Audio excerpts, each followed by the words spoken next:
Good afternoon. Good afternoon, ma'am. Good afternoon, ma'am.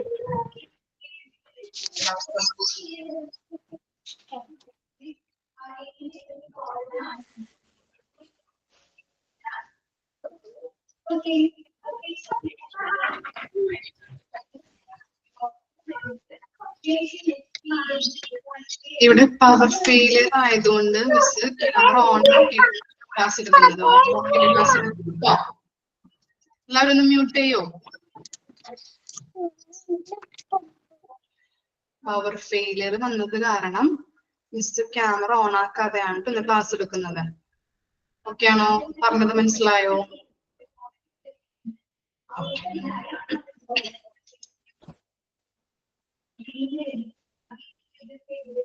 നമ്മൾ പറഞ്ഞുകൊണ്ടിരുന്നത് എന്തായിരുന്നു?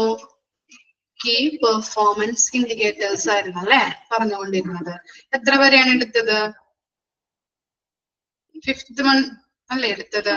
ഇനി 6th വൺ തുടങ്ങി എടുക്കണ്ടേ? ഓക്കെ, അത്ര വരെയും പറഞ്ഞതില് ക്ലിയർ അല്ല എല്ലാവർക്കും? ഓക്കെ ആണോ? ഓക്കെ ആണ്. ഇനി 6th വൺ നോക്കിയേ. Percentage of inpatient developing adverse drug reactions. എന്താ പറയുന്നത്? ഇൻപേഷ്യൻസ് ആരാണ്? ഇൻപേഷ്യൻസ് ആരാ? ഇൻപേഷ്യൻസ് ഇൻപേഷ്യൻസ് ആരാ? പഠിച്ചിട്ടുണ്ടല്ലോ നമ്മള്. അഡ്മിറ്റ് ആയ പേഷ്യൻസിനെയാണ് ഇൻപേഷ്യൻസ് എന്ന് പറയുന്നത് അല്ലെ. അപ്പോ ഇവിടെ കിടത്തി ചികിത്സിക്കുന്ന ഹോസ്പിറ്റലുകളിൽ കിടത്തി ചികിത്സിക്കുന്ന രോഗികളില് ഡ്രഗുകള് മെഡിസിൻസ് അവരുടെ ബോഡിയിലോട്ട് പ്രൊവൈഡ് ചെയ്യുമ്പോൾ അവരുടെ ബോഡി എന്ത് ചെയ്യുന്നുണ്ട്? റിയാക്ഷൻസ് ആവുന്നുണ്ട്, ബോഡിയിൽ റിയാക്ഷൻ സംഭവിക്കുന്നുണ്ട്. അതിന്റെ പെർസെന്റേജ് ആണ് നമ്മൾ 6th വണ്ണിൽ കാൽക്കുലേറ്റ് ചെയ്യുന്നത്. നോക്കിയേ, adverse drug reactions is response to a drug which is toxic. Toxic എന്താണ്? ചാപ്റ്റർ ക്വാളിറ്റി മാനേജ്മെന്റ് കേട്ടോ. ടോക്സിക് എന്താണ്? ടോക്സിക് വിഷാംശം. ഓക്കെ, ടോക്സിക് എന്ന് പറഞ്ഞാല് വിഷാംശമായിട്ട്, വിഷാംശം കേട്ടോ. And unintended and which happens and does normally used in man for prophylaxis എന്ന് പറഞ്ഞാൽ എന്താണ്? പ്രോഫിലാക്സിസ് രോഗ നിവാരണം. പ്രോഫിലാക്സിസ് മീൻസ് രോഗ നിവാരണം. ഇനി ഡയഗ്നോസിസ് അറിയാലോ നിങ്ങൾക്ക്. എന്താ ഡയഗ്നോസിസ്? ഡയഗ്നോസിസ് എന്താ? രോഗ നിർണയം. പഠിച്ചിട്ടില്ലേ നമ്മള്? ഡയഗ്നോസിസ് എന്താണ്? രോഗനിർണയം. Or therapy of disease or for the modification of physiologic functions. എന്താ പറയുന്നത്? ഇവിടെ ഇൻപേഷ്യൻസുകള് ഹോസ്പിറ്റലിൽ കിടന്ന് ചികിത്സിക്കുന്ന രോഗികൾക്ക് എന്താണ്? ഡ്രഗ് റിയാക്ഷൻസ് വരാല്ലേ. അവരുടെ ബോഡിയിലേക്ക് മരുന്നുകൾ നമ്മൾ പ്രൊവൈഡ് ചെയ്യുമ്പോൾ ശരീരം എന്താണ്? ടോക്സിക് ആണെന്ന് വിചാരിച്ച്, അത് വിഷാംശമാണെന്ന് വിചാരിച്ചുകൊണ്ട് ശരീരം അതിനോട് പ്രതികരിക്കുന്നുണ്ട്. ഓക്കെ, ശരീരം അതിനോട് ആക്സെപ്റ്റ് ചെയ്യാതെ അതിനെതിരെ പ്രതികരിക്കുകയാണ് ചെയ്യുന്നത്. നിങ്ങൾ കണ്ടിട്ടുണ്ടാവും അലർജീസ് വരുന്നത്. മരുന്നൊക്കെ എന്തെങ്കിലും ഒരു മരുന്ന് കഴിച്ചു കഴിയുമ്പോൾ അലർജി ആയിട്ട് വരുന്നത്, തടിപ്പോ അല്ലെങ്കിൽ ചൊറിച്ചിലൊക്കെ വരുന്നത് കണ്ടിട്ടില്ലേ? എന്താ കാരണം അങ്ങനെ വരുന്നത്? എന്താണ്? ആ മരുന്ന് ആൾക്ക് പറ്റാത്തത് കൊണ്ടല്ലേ. ശരീരം എന്താണ്? അതിനോട് ആക്സെപ്റ്റ് ചെയ്യാതെ അത് പ്രതികരിക്കുകയാണ് ചെയ്യുന്നത്. അതുകൊണ്ടാണ് അലർജീസ് ഒക്കെ വരുന്നത്. ഓക്കെ അല്ലേ? ഓക്കെ, അപ്പോ ഇവിടെ പറയുന്നത് രോഗികൾക്ക് എന്തിനു വേണ്ടിയിട്ടാണ് ഇങ്ങനെ മരുന്ന് കൊടുക്കുന്നത്? രോഗനിവാരണത്തിനോ അതുപോലെ തന്നെ രോഗം നിർണയിക്കുന്നതിനോ എന്തെങ്കിലും രോഗവുമായിട്ട് ബന്ധപ്പെട്ട തെറാപ്പിക്കോ അല്ലെങ്കിൽ എന്താണ് ശാരീരിക പ്രവർത്തനങ്ങളിൽ മാറ്റം വരുത്തുന്നതിനുമായിട്ട് നോർമലായിട്ട് മരുന്നുകൾ കൊടുക്കുന്നതാവാം. പക്ഷെ എന്താണ്? അവരുടെ ബോഡിയിലേക്ക് അത് ആക്സെപ്റ്റ് ചെയ്യാതെ ടോക്സിക് ആണെന്ന് വിചാരിച്ചുകൊണ്ട് അതിനെതിരെ പ്രതികരിക്കുന്നു. ക്ലിയർ ആയോ? ഇനി അതിന്റെ ഫോർമുല നോക്കിയേ. ഫോർമുല നോക്കിയേ. Number of inpatients developing adverse drug reactions. ഹോസ്പിറ്റലിൽ കിടക്കുന്ന ഇൻപേഷ്യൻസിന് എന്താണ് ഡ്രഗ് റിയാക്ഷൻസ് വരുന്ന പേഷ്യൻസുകളുടെ എണ്ണം. ഹോസ്പിറ്റലിൽ അഡ്മിറ്റ് ആയ ഇൻപേഷ്യൻസുകളിൽ ഡ്രഗ് കൊടുക്കുന്നതുമായിട്ട് ബന്ധപ്പെട്ട് അവർക്ക് റിയാക്ഷൻസ് ഉണ്ടാകുന്ന രോഗികളുടെ ടോട്ടൽ നമ്പർ. ക്ലിയർ ആയോ? ഫസ്റ്റ് വൺ പറഞ്ഞത് divided by number of inpatients. ഹോസ്പിറ്റലിൽ അഡ്മിറ്റ് ചെയ്തിരിക്കുന്ന പേഷ്യൻസിന്റെ ടോട്ടൽ നമ്പർ into 100. ഓക്കെ ആണോ? ഓക്കെ ആണോ പറഞ്ഞത്? എന്താ പറഞ്ഞത്? ഡ്രഗ് കൊടുക്കുന്നതുമായിട്ട് ബന്ധപ്പെട്ട് ഹോസ്പിറ്റലിൽ അഡ്മിറ്റ് ആയ പേഷ്യൻസിന് ഡ്രഗ് കൊടുക്കുമ്പോൾ എത്ര പേർക്കാണ് ഡ്രഗ് റിയാക്ഷൻസ് ഉണ്ടാകുന്നത്, അവരുടെ ടോട്ടൽ നമ്പർ ഡിവൈഡഡ് ബൈ ഹോസ്പിറ്റലിൽ അഡ്മിറ്റ് ആയിട്ടുള്ള ഇൻപേഷ്യൻസിന്റെ എണ്ണം, ടോട്ടൽ നമ്പർ into 100. ഓക്കെ ആണോ?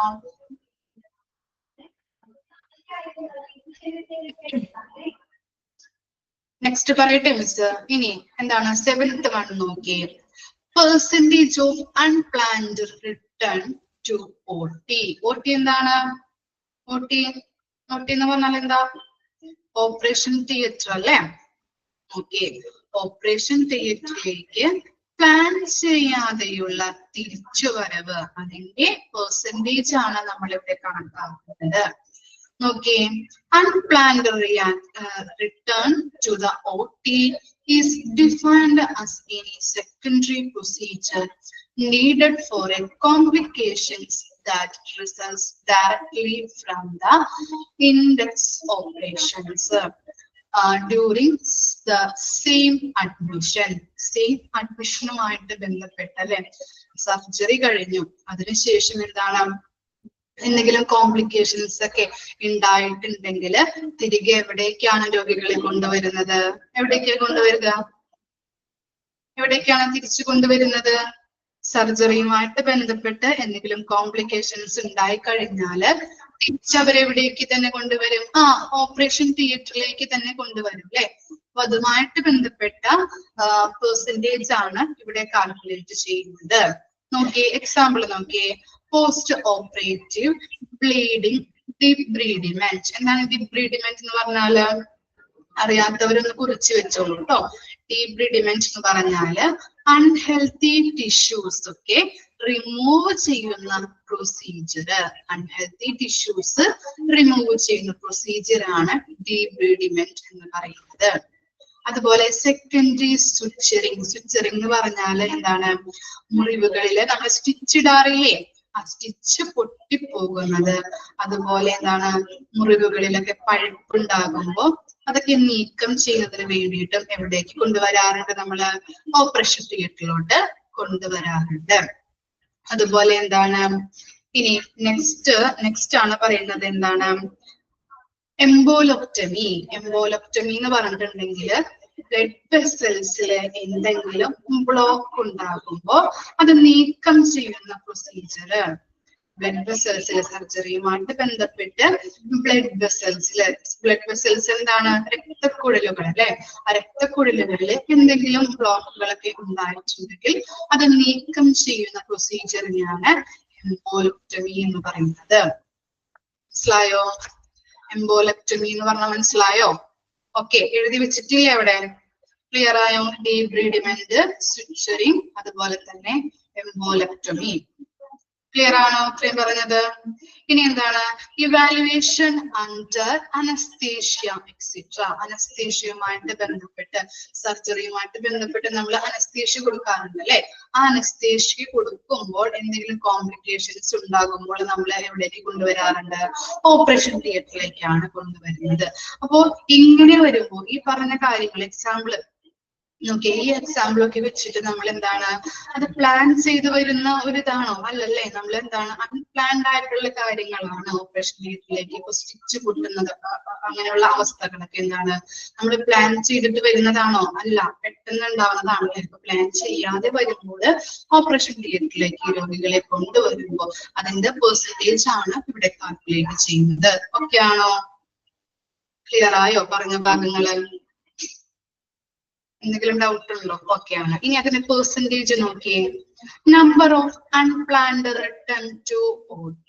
എന്താണ് അൺപ്ലാൻഡ് ആയിട്ടുള്ള ആളുകളെ അല്ലെ ഇങ്ങനെ ഓപ്പറേഷൻ തിയേറ്ററിലേക്ക് കൊണ്ടുവരുന്നതിന്റെ total number divided by number of patients who underwent surgeries in the OT. എത്ര പേഷ്യൻസ് ആണ് സർജറിക്ക് വിധേയമായിരിക്കുന്നത് അതിന്റെ ടോട്ടൽ നമ്പർ ഇൻറ്റു 100. ഓക്കെ ആണോ? ഫോർമുലയിൽ എന്താ പറഞ്ഞത്? ഇങ്ങനെ ഇക്കാരണങ്ങളാലെ എക്സാമ്പിൾസ് നോക്കാട്ടോ. ഇക്കാരണങ്ങളാലെ എന്താണ് പ്ലാൻ ചെയ്യാതെ ഓപ്പറേഷൻ തിയേറ്ററിലേക്ക് കൊണ്ടുവരുന്ന പേഷ്യൻസിന്റെ ടോട്ടൽ നമ്പർ ഡിവൈഡഡ് ബൈ സർജറിക്ക് എത്ര പേരാണ് വിധേയമായിരിക്കുന്നത് അതിന്റെ ടോട്ടൽ നമ്പർ ഇൻറ്റു 100. കിട്ടിയോ? ഓപ്പറേഷൻ തിയേറ്ററിലേക്ക് പ്ലാൻ ചെയ്യാതെ വരുന്ന പേഷ്യൻസിന്റെ എണ്ണം ഡിവൈഡഡ് ബൈ സർജറിക്ക് വിധേയമായവരുടെ എണ്ണം ഇൻറ്റു 100. ക്ലിയർ ആണോ? 7th വൺ ക്ലിയർ ആണോ? ഓക്കെ ആണ്. ഇനി ഡൗട്ട് ഉണ്ടെങ്കിൽ മിസ്സിനോട് ചോദിച്ചോളൂ കേട്ടോ. ഓക്കെ. ഇനി നോക്കിയേ 8th വൺ നോക്കിയേ. Percentage of surgeries were the organization's procedure to prevent advice given like wrong site, wrong patient, wrong surgery have been adhered to. എന്താ പറയുന്നത്? ഇപ്പോ ഇങ്ങനെ സർജറിയുമായിട്ട് ബന്ധപ്പെട്ട് ഒരു പേഷ്യൻസിന് സർജറി നടത്തുമ്പോൾ അത് റോങ് ആവാറുണ്ട്. ഇപ്പോൾ ചില പേഷ്യൻസിന് റൈറ്റ് ഹാൻഡിലാണ് സർജറി ചെയ്യേണ്ടതുണ്ടെങ്കിൽ ചിലപ്പോൾ ലെഫ്റ്റ് ഹാൻഡിലായിട്ട് സർജറി മാറി ചെയ്യാറുണ്ട്. അതുപോലെ റൈറ്റ് ലെഗിലാണ് സർജറി ചെയ്യേണ്ടതെങ്കിൽ ചിലപ്പോൾ ലെഫ്റ്റ് ലെഗ് ആവാറുണ്ട്. അതുപോലെ ചില പേഷ്യൻസ് ഒക്കെ മാറിപ്പോവാറുണ്ട്. ഒരാൾക്ക് പകരം വേറെ പേഷ്യൻസിനാവാം സർജറി ചെയ്യുന്നത്. അപ്പൊ അങ്ങനെയുള്ള കാര്യങ്ങൾ സംഭവിക്കുമ്പോൾ അതിന്റെ പെർസെന്റേജ് ആണ് 8th വണ്ണിൽ നമ്മൾ കാൽക്കുലേറ്റ് ചെയ്യുന്നത്. ക്ലിയർ ആയോ? ഓക്കെ ആണോ പറഞ്ഞ കാര്യങ്ങള്? ഫോർമുല പറയട്ടെ മിസ്. ഓക്കെ. എന്താണ് ഫോർമുല നോക്കിയേ. Number of surgeries where the procedure was as followed. എന്താണ് ഈ പ്രൊസീജിയറുമായിട്ട് അല്ലെങ്കിൽ തെറ്റായ പ്രൊസീജിയറിൽ കൂടി നടത്തിയ സർജറികളുടെ എണ്ണം. എന്താ പറഞ്ഞത്?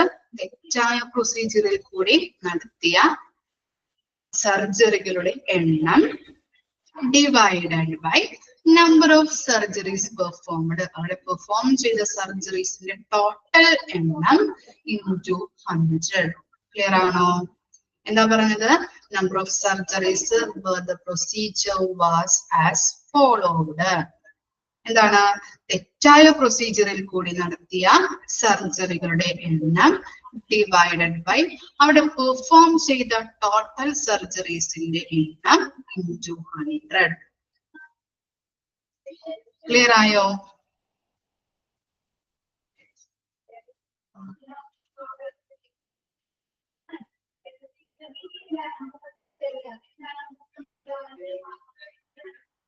ഒരു മിനിറ്റ് ഒന്ന് വായിച്ചു നോക്കി. ഇത്രയും നമ്മൾ പറയുന്ന കാര്യങ്ങൾ 8th വരെ 6, 7, 8 വരെ ഒന്ന് വായിച്ചു നോക്കിയേ.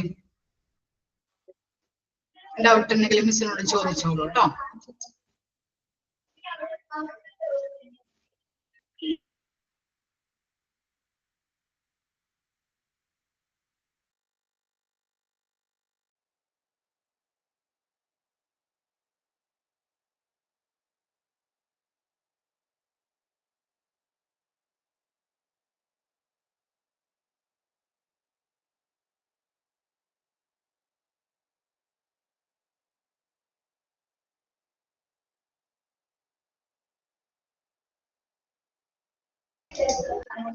സെവൻത്ത് വൺ പറയണോ അല്ലെ?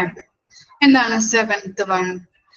നമ്മള് പറഞ്ഞു എന്താണ് OT-യിലേക്ക് അല്ലെ, ഓപ്പറേഷൻ തിയേറ്ററിലേക്ക് പ്ലാൻ ചെയ്യാതെയുള്ള തിരിച്ചുവരവ്, പേഷ്യൻസിനെ പ്ലാൻ ചെയ്യാതെ നമ്മൾ OT-യിലേക്ക് തിരിച്ചു കൊണ്ടുവരുമല്ലോ, അതിന്റെ പെർസെന്റേജ് ആണ് നമ്മൾ കാണുന്നത്. ഒരു രോഗിയെ ഓപ്പറേഷന് വിധേയമാക്കി പിന്നീട് എന്തെങ്കിലും അദ്ദേഹത്തിന് എന്തെങ്കിലും കോംപ്ലിക്കേഷൻസ് ഉണ്ടായി കഴിഞ്ഞിട്ടുണ്ടെങ്കിൽ രണ്ടാമതും എവിടേക്ക് തന്നെയാണ് കൊണ്ടുവരുന്നത്? ഓപ്പറേഷൻ തിയേറ്ററിലേക്കാണ് കൊണ്ടുവരുന്നത് അല്ലെ. അതുപോലെ എക്സാമ്പിൾസ് മനസ്സിലായില്ലേ? ഡീബ്രിഡിമെന്റ് എന്ന് പറഞ്ഞാൽ അൺഹെൽത്തി ടിഷ്യൂസ് ഒക്കെ റിമൂവ് ചെയ്യുന്ന പ്രൊസീജിയർ ആണ്. അതുപോലെ തന്നെ സ്റ്റിച്ചിങ് അല്ലെ, മുറിവിൽ സ്റ്റിച്ച് ഇടുന്നത്, അല്ലെങ്കിൽ ആ സ്റ്റിച്ച് ഇട്ടിട്ട് ഒട്ടിപ്പോവാം, അല്ലെങ്കിൽ മുറിവിൽ പഴുപ്പ് സംഭവിക്കാം, അങ്ങനെയുള്ള കാര്യങ്ങളൊക്കെ നമ്മള് അൺപ്ലാൻഡ് ആയിട്ടുള്ള കാര്യങ്ങളാണ് ഇതൊക്കെ പറയുന്നത്. അതുപോലെ തന്നെ എംബോലോക്ടോമി എന്ന് പറഞ്ഞിട്ടുണ്ടെങ്കിൽ പറഞ്ഞത് ബ്ലഡ് വെസൽസിൽ എന്തെങ്കിലും ബ്ലോക്ക് ഒക്കെ ഉണ്ടെങ്കിൽ അത് നീക്കം ചെയ്യുന്ന പ്രൊസീജിയർ ആണ് എംബോലോക്ടമി എന്ന് പറയുന്നത്. അതുപോലെ തന്നെ നമ്മൾ അനസ്തീഷ്യ കൊടുക്കുന്നതുമായിട്ട് ബന്ധപ്പെട്ട് കോംപ്ലിക്കേഷൻസ് ഒക്കെ വന്നു കഴിഞ്ഞാൽ എവിടേക്കാ കൊണ്ടുവരുന്നത്? ഓപ്പറേഷൻ തിയേറ്ററിലേക്കാണ് തിരിച്ചു കൊണ്ടുവരുന്നത്. ഇത്രയും കാര്യം മനസ്സിലായോ? ഓക്കെ ആണോ? ഇനി അതിന്റെ ഫോർമുല നോക്കിയോ ഒന്ന്. Number of unplanned return to OT. OT-യിലേക്ക്, ഓപ്പറേഷൻ തിയേറ്ററിലേക്ക് പ്ലാൻ ചെയ്യാതെ വന്ന പേഷ്യൻസിന്റെ എണ്ണം ഡിവൈഡഡ് ബൈ സർജറിക്ക് വിധേയമായവരുടെ ടോട്ടൽ നമ്പർ ഇൻറ്റു 100. കിട്ടിയോ? മനസ്സിലായോ?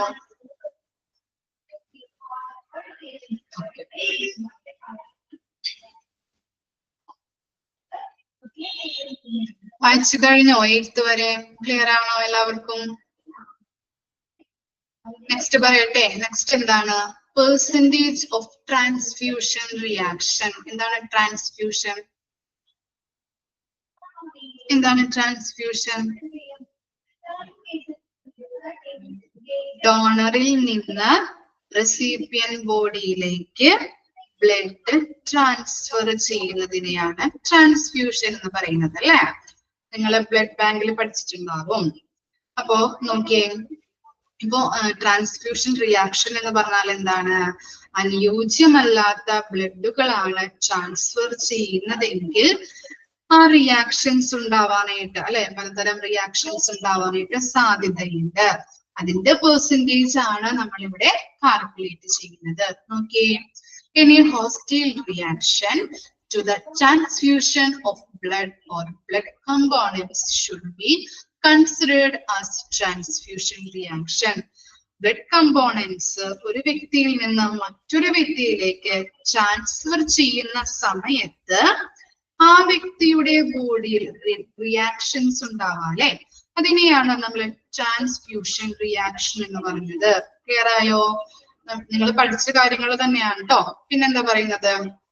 It may range from a mild allergic reactions, including chilpericosis, to life-threatening complications such as Charlie and graft versus host diseases. ഇങ്ങനെ transfusion reactions സംഭവിക്കുമ്പോൾ ചിലപ്പോൾ മൈൽഡ് ആയിട്ടുള്ള ചെറിയ രീതിയിലുള്ള അലർജിക് റിയാക്ഷൻസ് ഉണ്ടാവാം, അല്ലെങ്കിൽ ലൈഫ് ത്രെട്ടനിങ് കോംപ്ലിക്കേഷൻസ് വരെ സംഭവിക്കാം. ഓക്കെ ആണോ പറഞ്ഞത്? ഇനി മൈൽഡ് റിയാക്ഷനിൽ എക്സാമ്പിൾ കൊടുത്തിരിക്കുന്നത് കണ്ടോ? ചിൽപ്രിഗോസ് അല്ലെ. ചിലപ്പോ ആദ്യം നമ്മളിങ്ങനെ റിയാക്ഷൻസ് സംഭവിക്കുമ്പോ അല്ലെങ്കിൽ അനുയോജ്യമല്ലാത്ത ബ്ലഡുകൾ കയറ്റുമ്പോ ആദ്യം ആൾക്ക് തണുപ്പായിരിക്കും അനുഭവപ്പെടുന്നത്. തണുപ്പ് അനുഭവപ്പെടും. അതിനുശേഷം അതുവഴി വിറയിൽ ഉണ്ടാവാനായിട്ട് സാധ്യതയുണ്ട്. അതാണ് ചിൽപ്രിഗോസ് എന്ന് പറയുന്നത് കേട്ടോ. മനസ്സിലായോ? ഇനി ലൈഫ് ത്രെട്ടനിങ് കോംപ്ലിക്കേഷൻസിന്റെ എക്സാമ്പിൾ കൊടുത്തിരിക്കുന്നത് കണ്ടോ? Charlie and graft versus host diseases. Charlie എന്താണെന്ന് ഒന്ന് കുറിച്ച് വെച്ചോളൂ കേട്ടോ. ചാർലി അതിന്റെ എക്സ്പാൻഡ് ഫോം മിസ് പറഞ്ഞു തരാം കേട്ടോ. എഴുതിക്കോളൂ. ട്രാൻസ്ഫ്യൂഷൻ റിലേറ്റഡ്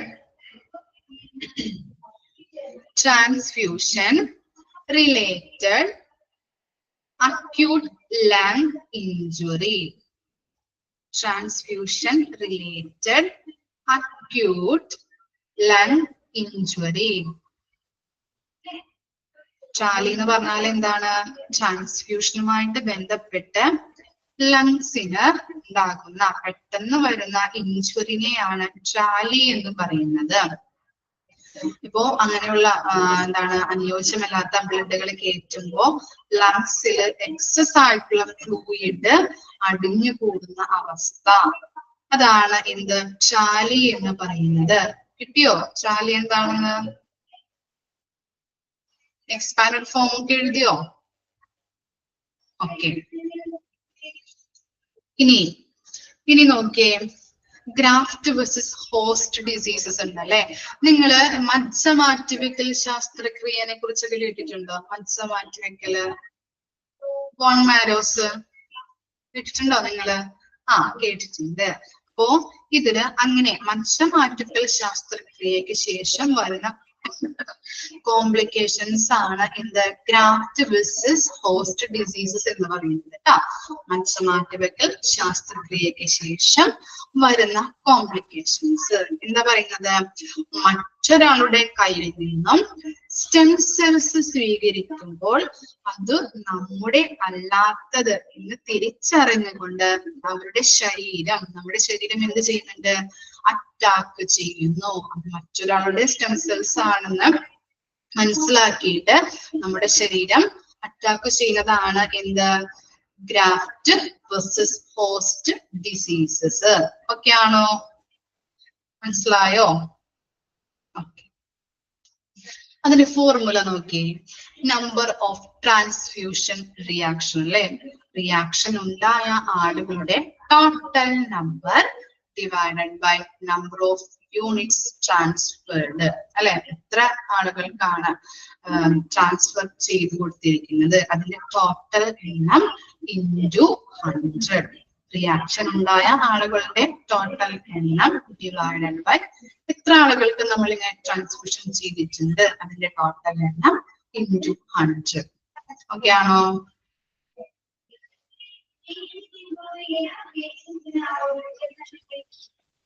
മനസ്സിലായോ? ഫോർമുല ക്ലിയർ ആയോ? ഓക്കെ ആണ്. ഇനി നെക്സ്റ്റ് നോക്കി, 10th വൺ നോക്കി. Standardised mortality ratio for ICU. എന്താണ് മോർട്ടാലിറ്റി റേറ്റ് എന്ന് പറഞ്ഞാല്? മരണനിരക്കല്ലേ. അപ്പോ ഇവിടെ ICUയിൽ ഫോം ചെയ്തിട്ടുള്ള മരണനിരക്ക് എത്രത്തോളം ഉണ്ട് എന്നതിന്റെ റേറ്റ് ആണ് നമ്മളിവിടെ കാൽക്കുലേറ്റ് ചെയ്യുന്നത്. Standardised mortality ratio is the ratio of the received or actual mortality and the anticipated mortality for the specific time period. ഇവിടെ രണ്ട് കാര്യങ്ങളാണ് നമ്മളിവിടെ നോക്കുന്നത്. ആക്ച്വൽ മോർട്ടാലിറ്റി ഉണ്ട്, അതുപോലെ തന്നെ ആന്റിസിപ്പേറ്റഡ് മോർട്ടാലിറ്റി ഉണ്ട്. ആക്ച്വൽ മോർട്ടാലിറ്റി എന്ന് പറഞ്ഞാൽ എന്താണ്? ആക്ച്വൽ എന്ന് പറഞ്ഞാല് യഥാർത്ഥത്തിൽ അല്ലെ. ഫോർ എക്സാമ്പിൾ ആയിട്ട് പറയാന്നുണ്ടെങ്കിൽ എന്താണ്? ICUയിൽ കിടക്കുന്ന പേഷ്യൻസ്, സീരിയസ് ആയിട്ട് കിടക്കുന്ന പേഷ്യൻസ് ആണെങ്കിൽ എന്താണ്? നമുക്ക് മരിക്കും എന്ന് പറയാൻ പറ്റില്ല. നമുക്ക് സീരിയസ് ആയിട്ട് കിടക്കുന്ന ICUയിൽ സീരിയസ് ആയിട്ട് കിടക്കുന്ന പേഷ്യൻസ് ആണെങ്കിലും മരിക്കുമെന്ന് നമുക്ക് ഉറപ്പാണ് അല്ലെ. അതാണ് ആക്ച്വൽ മോർട്ടാലിറ്റിയിൽ വരുന്നത്. അതുപോലെ ആന്റിസിപ്പേറ്റഡ് മോർട്ടാലിറ്റി എന്ന് പറഞ്ഞാൽ എന്താണ്? പ്രതീക്ഷിക്കുന്ന അല്ലെ, പ്രിഡിക്റ്റ് ചെയ്യാൻ പറ്റുന്ന രീതിയിലുള്ള മരണനിരക്കാണ്. അപ്പോൾ ഈ വെന്റിലേറ്ററിലൊക്കെ കിടക്കുന്ന പേഷ്യൻസ് ഉണ്ടാവില്ലേ, എന്താണ്? വെന്റിലേറ്റർ മാറ്റി കഴിഞ്ഞാൽ എന്താണ്? അവര് മരിക്കുമെന്ന് ഉറപ്പാണ്, പ്രിഡിക്റ്റ് ചെയ്യാൻ പറ്റുന്നുണ്ട്. ഓക്കെ, കിട്ടിയോ? അത് മനസ്സിലായോ? ഒക്കെയാണ്. ഇനി അതിന്റെ ഫോർമുല നോക്കിയേ. Actual death in ICU, actual ആയിട്ട് ഡെത്ത് ചെയ്തിരിക്കുന്ന ആളുകളുടെ ICUയിൽ കേട്ടോ. പറഞ്ഞുതരാം കേട്ടോ. ആക്ച്വൽ ആയിട്ട് ഡെത്ത് ചെയ്തിരിക്കുന്ന അല്ലെ മരിച്ചിരിക്കുന്ന ആളുകളുടെ എണ്ണം ഡിവൈഡഡ് ബൈ പ്രിഡിക്റ്റ് ചെയ്തത്. ഞാൻ എക്സാമ്പിൾ പറഞ്ഞത് കണക്ട് ചെയ്ത് വെച്ചിട്ട് നോക്കാം കേട്ടോ. അപ്പൊ കിട്ടും. ആക്ച്വൽ ആയിട്ട് എന്താണ്? ICUയിൽ കിടക്കുന്ന പേഷ്യൻസ്, സീരിയസ് ആയിട്ട് കിടക്കുന്ന പേഷ്യൻസ്, അതിന്റെ മരിച്ച ആൾക്കാരുടെ എണ്ണം. അതെ ഡിവൈഡഡ് ബൈ എന്താണ് വെന്റിലേറ്റർ അല്ലെ, വെന്റിലേറ്റർ എടുത്തു കഴിഞ്ഞാൽ എന്താണ് മരിക്കുമെന്ന് ഉറപ്പുണ്ട്, പ്രതീക്ഷിക്കാൻ പറ്റുന്നതാണ്, പ്രിഡിക്റ്റ് ചെയ്യാൻ പറ്റും നമുക്ക്. അപ്പൊ അവരുടെ എണ്ണം ഇൻടു 100. കിട്ടിയോ അത്? എന്താ പറഞ്ഞത്?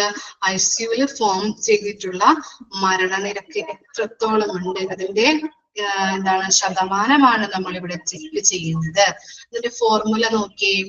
Actual death in ICU, actual അല്ലെ യഥാർത്ഥത്തിൽ മരിച്ച ആൾക്കാരുടെ എണ്ണം, ICU കിടന്ന സ്പേസ് ആയിട്ട് യഥാർത്ഥത്തിൽ മരിച്ച ആളുകളുടെ എണ്ണം ഡിവൈഡഡ് ബൈ പ്രെഡിക്റ്റ് ചെയ്തത്. വെന്റിലേറ്റർ ആയിട്ട് കണക്ട് ചെയ്ത് മിസ് പറഞ്ഞില്ലേ, അതൊന്ന് കണക്ട് ചെയ്ത് നോക്കാം കേട്ടോ. പ്രെഡിക്റ്റ് ചെയ്തിട്ടുള്ള മരിക്കുമെന്ന് ഉറപ്പുള്ള ആളുകളുടെ എണ്ണം ടു 100. മനസ്സിലായോ?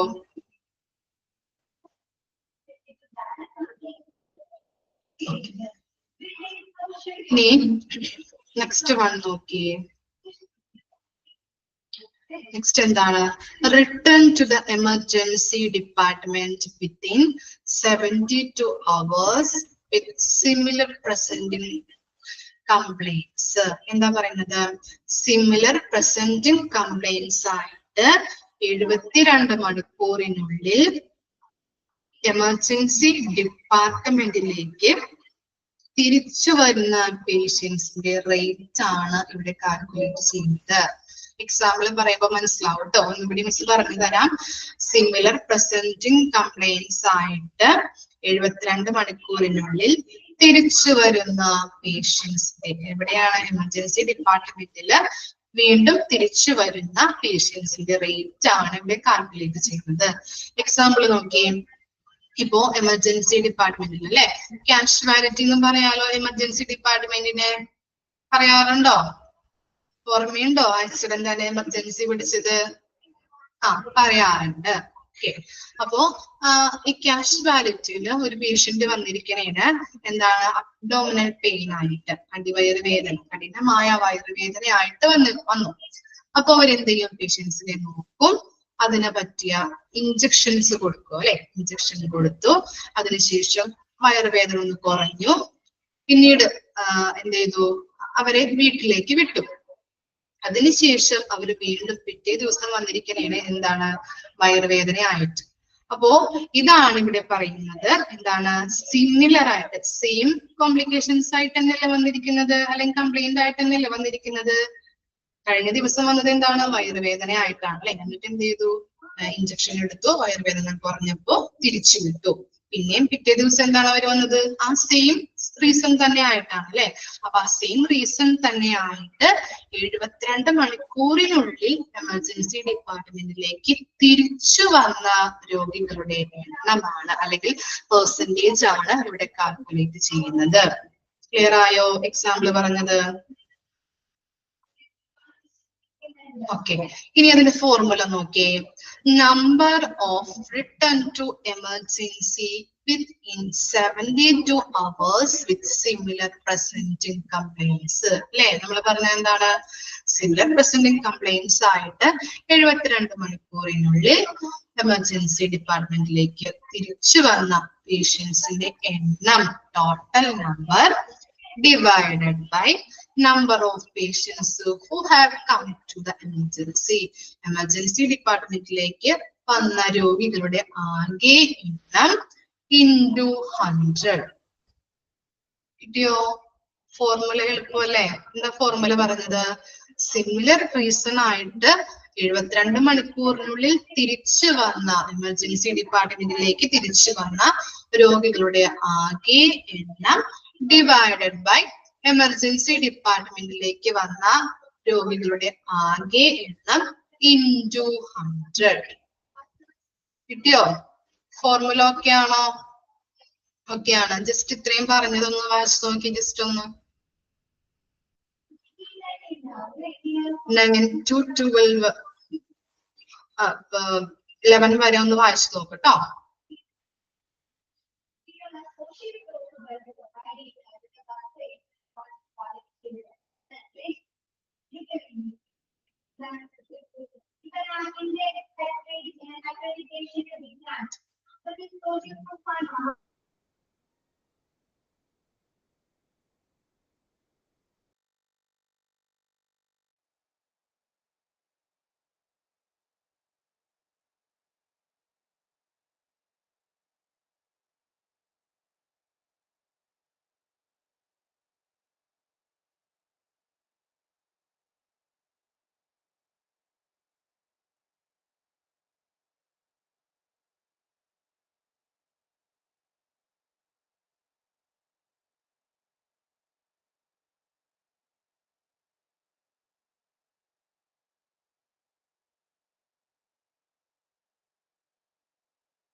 ക്ലിയർ ആയോ?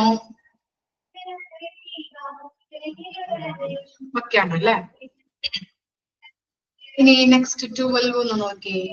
Incidents of hospital associated pressure ulcers after admission. എന്താണ് ഇവിടെ കാൽക്കുലേറ്റ് ചെയ്യുന്നത്? എന്താണ് അൾസേഴ്സ് എന്ന് പറഞ്ഞാൽ? എന്താണ് അൾസർ? അൾസർ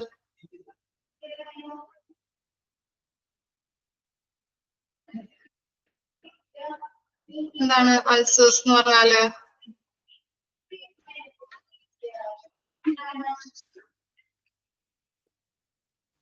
അൾസേഴ്സ് എന്താ അറിയോ? എന്താണെന്ന്?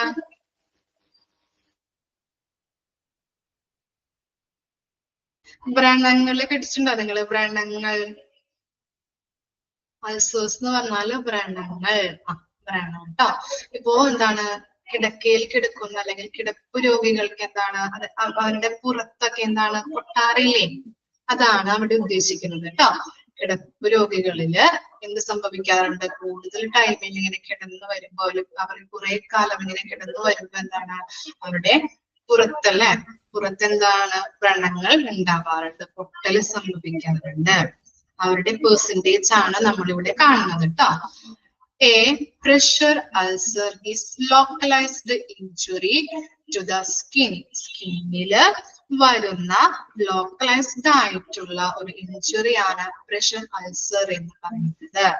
And so underlining tissue normally over a bony prominence as a result of pressure or pressure in consolidation in shiver and for friction എന്ന് പറയുന്നത്.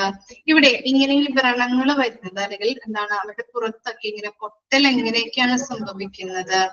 ചിലപ്പോ അവര് കൂടുതൽ അവിടെ പ്രഷർ കൊടുക്കുന്നത് കൊണ്ടാവാം. As A result of pressure അല്ലെ, അവർ കൂടുതൽ അവിടെ പ്രഷർ അനുഭവപ്പെടുന്നത് കൊണ്ടാവാം. അല്ലെങ്കിൽ എന്താണ് എന്തെങ്കിലും കൊണ്ട് മുറിയുകയോ എന്തെങ്കിലും ചെയ്തിട്ടാവാം. അങ്ങനെ ഷിവർ എന്ന് പറഞ്ഞിട്ടുണ്ടെങ്കിൽ ഷിയർ എന്ന് പറഞ്ഞിട്ടുണ്ടെങ്കിൽ എന്താണ് മുറിവുകൾ അല്ലെ, മുറിവ് ഉണ്ടായിട്ടുള്ളത് കൊണ്ടാവാം, എന്തെങ്കിലും കൊണ്ടൊക്കെ മുറിഞ്ഞിട്ടുള്ളത് കൊണ്ടാവാം. അല്ലെങ്കിൽ എന്താണ് ഉരയൽ എന്തെങ്കിലും കൊണ്ട് ഉരയൽ സംഭവിച്ചത് കൊണ്ടാവാം അങ്ങനെ പൊട്ടുന്നത് അല്ലെങ്കിൽ വ്രണങ്ങള് വന്നിട്ടുണ്ടാവുന്നത്. ക്ലിയർ ആയോ? എന്താ പറയുന്നത്? സ്കിന്നിൽ വരുന്ന ലോക്കലൈസ്ഡ് ആയിട്ടുള്ള ഇഞ്ചുറി ആണ് പ്രഷർ അൾസർ എന്ന് പറയുന്നത്. ഇനി എന്തൊക്കെ കാരണങ്ങൾ കൊണ്ടാണ് ഇങ്ങനെ മുറിവുകൾ അല്ലെങ്കിൽ വ്രണങ്ങൾ ഉണ്ടാകുന്നത്? അവരാ കൂടുതൽ അവിടെ ആ പ്രഷർ കൊടുക്കുന്നത് കൊണ്ടാവാം, അല്ലെങ്കിൽ എന്തെങ്കിലും കൊണ്ട് മുറിഞ്ഞിട്ടുള്ളത് കൊണ്ടാവാം. ചിലപ്പോ കത്രികയോ അല്ലെങ്കിൽ വല്ല എന്തെങ്കിലും കൊണ്ട് മുറിഞ്ഞിട്ടുള്ളത് കൊണ്ടാവാം അങ്ങനെ വരുന്നത്. അതുപോലെ തന്നെ എന്തെങ്കിലും കൊണ്ട് ഉരയലോ സംഭവിച്ചിട്ടുണ്ടെങ്കിൽ എന്താണ് ബെഡ്ഷീറ്റ് അല്ലെങ്കിൽ ബെഡ് കവറൊക്കെ കൊണ്ട് ഇങ്ങനെ ഉരയൂലേ, അങ്ങനെ ഉരച്ചിലൊക്കെ ഉണ്ടാവുമ്പോ അങ്ങനെ ആവാം ഈ പൊട്ടല് അല്ലെങ്കിൽ വ്രണങ്ങള് ഉണ്ടായിട്ടുള്ളത്. അവരുടെ പെർസെന്റേജ് ആണ് നമ്മളിവിടെ കാൽക്കുലേറ്റ് ചെയ്യുന്നത്. കിട്ടിയോ? അത് മനസ്സിലായോ? ഫോർമുലയിലോട്ട് കിടക്കട്ടെ. ഫോർമുല എന്താ പറഞ്ഞത്?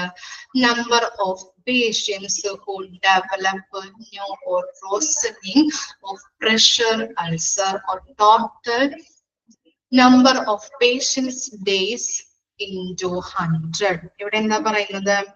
ഹോസ്പിറ്റലിൽ വന്നിട്ടുള്ള പേഷ്യൻസിൽ പുതിയതായിട്ട് പ്രഷർ അൾസർ ഉണ്ടായവർ ഓർ അല്ലെങ്കിൽ എങ്ങനെയാണ് ഓൾറെഡി ഉണ്ടായിട്ട് എത്ര പേർക്ക് അത് അതികഠിനമായില്ലേ, ബ്രോസറിംഗ് എന്ന് പറഞ്ഞിട്ടുണ്ടെങ്കിൽ അതികഠിനമായിട്ടുണ്ട് അവരുടെ എണ്ണം ഡിവൈഡഡ് ബൈ എന്താണ് ടോട്ടൽ നമ്പർ ഓഫ് പേഷ്യൻസ്, അവിടെയുള്ള total number of patients into 1000. കിട്ടിയോ? അത് എന്താ പറഞ്ഞത്? ഹോസ്പിറ്റലിൽ വന്നിട്ടുള്ള പേഷ്യൻസിൽ പുതിയതായിട്ട് പ്രഷർ അൾസർ ഉണ്ടായവർ അല്ലെങ്കിൽ എന്താണ് ഓൾറെഡി ഉണ്ടായിട്ട് എത്ര പേർക്ക് അത് കഠിനമായിട്ടുണ്ട്, അത് അവരുടെ എണ്ണം divided by total number of patients into 1000. Okay ആണോ? ഇനി എന്താണ് നെക്സ്റ്റ് നോക്കിയേ. കിട്ടിയില്ലേ? ഇനി catheter associated urinary tract infection rate എന്താ പറയുന്നത്? കത്തീറ്റർ അല്ലെ? കത്തീറ്റർ എന്ന് പറഞ്ഞാൽ എന്താണ്? കത്തീറ്റർ പഠിച്ചിട്ടുണ്ടല്ലോ നമ്മള്. Very good. ഒരു ടൈനി ട്യൂബാണ് അല്ലെ? പ്ലാസ്റ്റിക് ടൈനി ട്യൂബാണ്. ഇപ്പോ യൂറിൻ മര്യാദയ്ക്ക് അല്ലെങ്കിൽ എന്താണ് ശരിക്കും പോകാത്തവർക്ക് എന്ത് ചെയ്യുന്നുണ്ട്? അവിടെ ഒരു ട്യൂബ് അല്ലെങ്കിൽ ഒരു കത്തീറ്റർ ഇട്ട് കൊടുക്കാറുണ്ട്. അപ്പോ ആ കത്തീറ്റർ ഇട്ട് കൊടുക്കുമ്പോൾ അതുമായിട്ട് ബന്ധപ്പെട്ട് ഇൻഫെക്ഷൻസ് വരാറുണ്ട്. ആ ഇൻഫെക്ഷൻസിന്റെ റേറ്റ് ആണ് നമ്മൾ ഇവിടെ കാൽക്കുലേറ്റ് ചെയ്യുന്നത്. കിട്ടിയോ അത്? മനസ്സിലായോ? ഇനി അതിന്റെ ഫോർമുല നോക്കിയേ. Number of urinary catheter associated UTIS in a month or number of urinary catheter days in that month into 1000. ഇവിടെ പറയുന്നത് എന്താണ്? ഒരു മാസത്തിൽ യൂറിനറി ട്രാക്ട് ഇൻഫെക്ഷൻസ് ഉണ്ടായിട്ടുള്ള പേഷ്യൻസിന്റെ ആകെ എണ്ണം ഡിവൈഡഡ് ബൈ മാസത്തിൽ എത്ര ആളുകൾക്കാണ് യൂറിനറി കത്തീറ്റർ ഉപയോഗിച്ചത്, അതേ ഇൻറ്റു 1000. അങ്ങനെ ചെയ്തിട്ടുണ്ടെങ്കിൽ നമുക്ക് ഇൻഫെക്ഷൻസ് ഉണ്ടായിട്ടുള്ള റേറ്റ്, ആളുകളുടെ റേറ്റ് നമുക്ക് അവിടെ കാണാൻ പറ്റും. കിട്ടിയോ അത്? എന്താ പറഞ്ഞത്? ഒരു മാസത്തിൽ യൂറിനറി ട്രാക്ട് ഇൻഫെക്ഷൻസ് ഉണ്ടായ പേഷ്യൻസിന്റെ എണ്ണം, ടോട്ടൽ നമ്പർ ഡിവൈഡഡ് ബൈ ഒരു മാസത്തിൽ എത്ര പേർക്കാണ് യൂറിനറി കത്തീറ്റർ ഉപയോഗിച്ചത്, അവരുടെ എണ്ണം ഇൻറ്റു 1000. ഓക്കെ ആണോ? ഓക്കെ. ഇനി 14th വൺ നോക്കിയേ. വെന്റിലേറ്റർ അസോസിയേറ്റഡ് ന്യൂമോണിയ റേറ്റ് അല്ലെ? വെന്റിലേറ്ററിൽ കിടക്കുന്ന രോഗികൾക്ക് ന്യൂമോണിയ വരാം.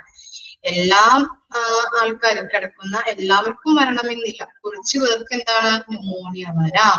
അതിന്റെ റേറ്റ് ആണ് നമ്മൾ ഇവിടെ കാൽക്കുലേറ്റ് ചെയ്യുന്നത്. ഫോർമുല നോക്കിയേ. Number of ventilator associated pneumonia in A month or divided by number of ventilator days in that month into 1000. എന്താ പറയുന്നത്? ഒരു മാസത്തിൽ വെന്റിലേറ്ററുമായി ബന്ധപ്പെട്ട് ന്യൂമോണിയ വന്ന പേഷ്യൻസിന്റെ ആകെ എണ്ണം ഡിവൈഡഡ് ബൈ മന്തിൽ, ഒരു മന്തിൽ വെന്റിലേറ്റർ ഉപയോഗിച്ചവരുടെ എണ്ണം ഇൻറ്റു 1000. കിട്ടിയോ ഫോർമുല? എന്താ പറഞ്ഞത്? ഒരു മാസത്തിൽ വെന്റിലേറ്ററുമായിട്ട് ബന്ധപ്പെട്ട് ന്യൂമോണിയ വന്ന ആളുകളുടെ ടോട്ടൽ നമ്പർ ഡിവൈഡഡ് ബൈ ഒരു മാസത്തിൽ വെന്റിലേറ്ററിന്റെ സഹായം ഉപയോഗിച്ചവരുടെ ടോട്ടൽ നമ്പർ ഇൻറ്റു 1000. ഓക്കെ ആണോ? സിമ്പിൾ അല്ലേ? ഇനി എന്താണ് 15th വൺ കേട്ടോ, ഇതും കൂടി നോക്കാം നമുക്ക്. Central line associated blood stream infection rate. എന്താണ് സെൻട്രൽ ലൈൻ? സെൻട്രൽ ലൈൻ എന്താണെന്ന് അറിയോ? എന്താ സെൻട്രൽ ലൈൻ എന്നറിയോ? IV കാനുല കേട്ടിട്ടുണ്ടോ? IV കാനുല കേട്ടിട്ടുണ്ട് അല്ലെ? അതിന്റെ സെയിം പ്രൊസീജിയർ തന്നെയാണ്, അല്ലെങ്കിൽ അത് തന്നെയാണ് സെൻട്രൽ ലൈൻ എന്ന് പറയുന്നത് കേട്ടോ. സെൻട്രൽ ലൈൻ എന്നാല് അറിയാത്തവരൊന്ന് കുറിച്ച് വെച്ചോളൂ കേട്ടോ. ലാർജ് വെയിനിലേക്ക് ലോങ് തിൻ ട്യൂബ് പ്ലേസ് ചെയ്യുന്ന പ്രൊസീജിയർ. ലാർജ് വെയിനിലേക്ക് ലോങ് തിൻ ട്യൂബ് പ്ലേസ് ചെയ്യുന്ന പ്രൊസീജിയറിനെയാണ് സെൻട്രൽ ലൈൻ എന്ന് പറയുന്നത് കേട്ടോ. ഓക്കെ, എക്സാമ്പിൾ എന്താണ്? ട്രിപ്പ് ഇടുന്നത് അല്ലെങ്കിൽ ആളുകളുടേക്ക് മെഡിസിൻ കയറ്റുന്നതൊക്കെ എന്താണ്? ഈ സെൻട്രൽ ലൈൻ പ്രൊസീജിയറിന് എക്സാമ്പിൾ ആണ്. ട്രിപ്പ് ഇടാറില്ലേ? ട്രിപ്പ് ഇടുന്നത് കണ്ടിട്ടില്ലേ? IV കാനുല പോലെ തന്നെയുള്ള സെയിം പ്രൊസീജിയർ ആണ് കേട്ടോ. ഓക്കെ അല്ലേ? ഇനി നോക്കിയേ, ഫോർമുല നോക്കിയേ. അപ്പോ നമ്മളിങ്ങനെ ട്രിപ്പ് ഇടുമ്പോ എന്താണ്? രക്തപ്രവാഹങ്ങൾ ഉണ്ടാകാറുണ്ട്. നിങ്ങൾ കണ്ടിട്ടില്ലേ? ചിലരുടെ കയ്യിൽ ഇങ്ങനെ അവിടെ ഇങ്ങനെ രക്തം ഇങ്ങനെ കട്ട പിടിച്ചൊക്കെ കിടക്കുന്നത് കണ്ടിട്ടുണ്ടോ നിങ്ങള്? ട്രിപ്പൊക്കെ ഇടുമ്പോ ഇങ്ങനെ വട്ടത്തില് അങ്ങനെയുള്ള ഇൻഫെക്ഷൻസ്, അങ്ങനെ പല പല ഇൻഫെക്ഷൻസ് ഉണ്ടാവാറുണ്ട്. അപ്പൊ അങ്ങനെയുള്ള കാര്യങ്ങള് അതിന്റെ റേറ്റ് ആണ് ഇവിടെ നമ്മൾ കാൽക്കുലേറ്റ് ചെയ്യുന്നത്. നോക്കിയേ, number of central line associated bloodstream infections in the month. In a month, divided by number of central line days in that month into 1000 അല്ലെ. എന്താ പറയുന്നത് ഇവിടെ ഈ ഇൻഫെക്ഷൻസ് നമ്മൾ സെൻട്രൽ ലൈനുമായിട്ട് ബന്ധപ്പെട്ട് നമ്മൾ ട്രിപ്പൊക്കെ ഇടുമ്പോൾ അതുമായിട്ട് ബന്ധപ്പെട്ട് ഇൻഫെക്ഷൻസ് ആ മന്തില് ഇൻഫെക്ഷൻസ് ഉണ്ടായ ആളുകളുടെ ടോട്ടൽ നമ്പർ ഡിവൈഡഡ് ബൈ എന്താണ് ഈ പ്രൊസീജിയർ ചെയ്തിരിക്കുന്ന ആ മന്തിൽ തന്നെ പ്രൊസീജിയർ ചെയ്തിരിക്കുന്ന ആളുകളുടെ ടോട്ടൽ നമ്പർ ഇൻറ്റു 1000. കിട്ടിയില്ലേ? സെയിം തന്നെയാണ് കേട്ടോ. എന്താണ് ഇൻഫെക്ഷൻസ് ഉണ്ടായിട്ടുള്ള ഈ പ്രൊസീജിയർ ചെയ്യുമ്പോൾ ഇൻഫെക്ഷൻസ് ഉണ്ടായിട്ടുള്ള ആളുകളുടെ ടോട്ടൽ നമ്പർ എടുക്കുക, അതേ ഡിവൈഡഡ് ബൈ ഈ പ്രൊസീജിയർ ചെയ്തിട്ടുള്ള ആളുകളുടെ ടോട്ടൽ നമ്പർ ഇൻറ്റു 1000. ഓക്കെ ആണോ? സെൻട്രൽ ലൈൻ എന്താ പറയുന്നത്? സെൻട്രൽ ലൈൻ എന്ന് പറഞ്ഞാല് ലാർജ് വെയിനിലേക്ക് ലോങ് തിൻ ട്യൂബ് പ്ലേസ് ചെയ്യുന്ന പ്രൊസീജിയർ, അതിനെയാണ് സെൻട്രൽ ലൈൻ എന്ന് പറയുന്നത്. ലാർജ് വെയിനിലേക്ക് ലോങ് തിൻ ട്യൂബ് പ്ലേസ് ചെയ്യുന്ന പ്രൊസീജിയർ, എക്സാമ്പിൾ ട്രിപ്പ് ഇടുന്നത്, മെഡിസിൻ കയറ്റുന്നത് അല്ലെ, അങ്ങനെയുള്ള കാര്യങ്ങൾ കേട്ടാ. ക്ലിയർ ആയോ? ഇത്രയും പറഞ്ഞത് ഇത്രയും വരെ നെക്സ്റ്റ് എടുക്കുന്നുള്ളൂ കേട്ടോ. ഓക്കെ, ക്ലിയർ അല്ലേ? Okay, thank you.